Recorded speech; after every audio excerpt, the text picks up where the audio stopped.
Rated M for mature. Well, personally, before I go into a multiplayer match, I feel a sense of a tremendous rush because I want to crush my coworkers and hear them crying underneath my thumbs, and there's no greater satisfaction than that.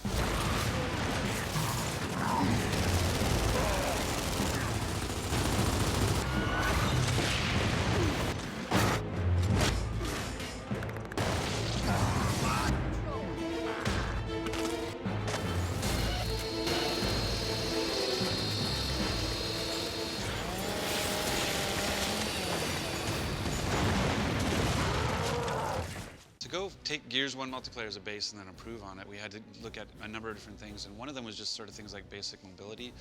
In Gears 1, when you went down but not out, you couldn't crawl, you couldn't get to safety, so if you stuck out and got shot, you were left out.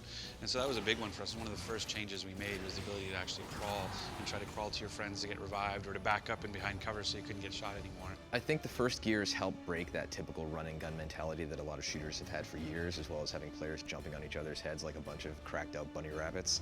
One of the big design goals for the changes that we did for Gears 2, particularly with multiplayer, was to realign how people were playing online to how we originally intended Gears 1 to be played.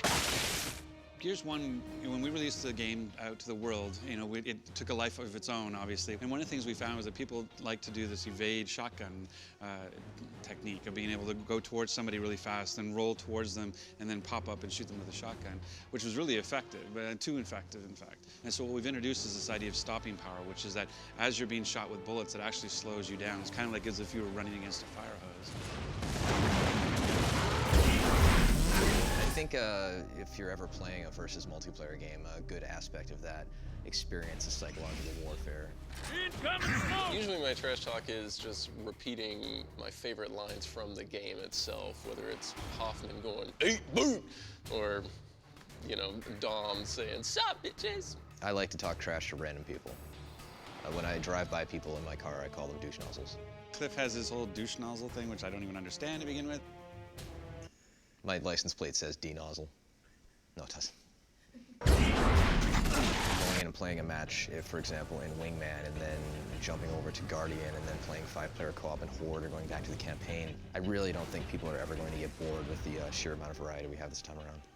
Well, whenever we make multiplayer game types for Gears, we always say, what is our own unique twist on this formula? And the whole submission/meat flag twist of taking a person hostage and bringing them to a predefined location is kind of our take on the capture the flag formula. But it was this idea of having a living flag that had a shotgun shooting both sides. So you had to run out, and first you had to down him, then you had to pick him up, and then you had to drag him back to your base or to a particular objective. Horde is a 5-player cooperative mode for Gears in which players deal with wave after wave of increasingly difficult Locust. It starts off kind of simple with some basic Locust, and before you know it, you see the biggest, nastiest bastards coming in bearing down on you. And it's a lot of fun to team up and try and get the highest score possible, put that on a leaderboard in Xbox Live and just play co-op with your buddies till the wee hours. Horde, in theory, has an ending. I'm not seeing it. As a designer, I found never underestimate the talent of the gamers out there who will be playing your game. Gamers out there are going to hit the highest wave on Insane at some point, and I want to see videos on the internet showing this off as soon as it happens. I'd have to say Guardian now is my favorite game mode. Guardian was it's a reimagining of assassination, this idea of having a leader and guards for him. And with the respawn game mechanic now, we had this idea that you have to keep the leader alive, and if you do, then you get to keep respawning, that you have infinite lives. But as soon as your leader dies, then the next time you die, you're out. One of the new multiplayer maps that I'm a huge fan of is River. With River, there's a lot of really specific combat that's thought out and tactical ahead of time. It's not a lot of just random shooting. One of my favorite maps is this map called Avalanche, which is appropriately named because it's a little quaint mountain hamlet, and completely randomly and periodically an avalanche will come through.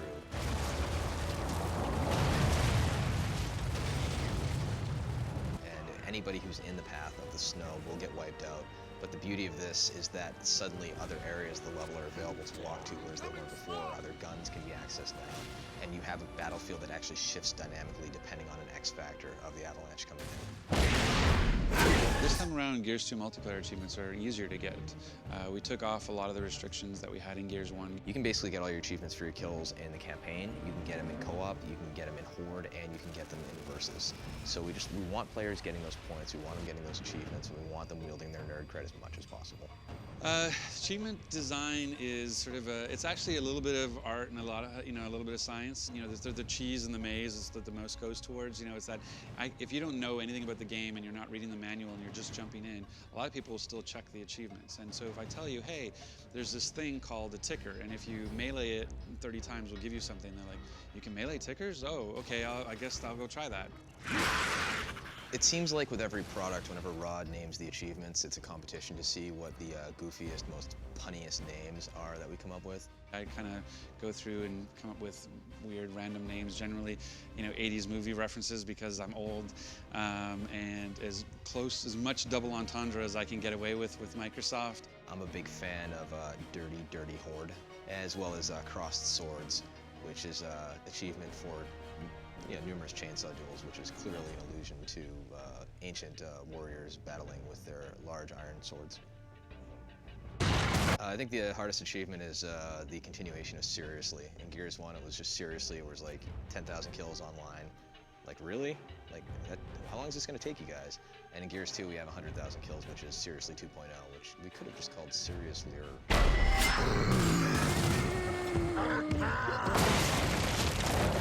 I can smell him from here. Oh, yeah.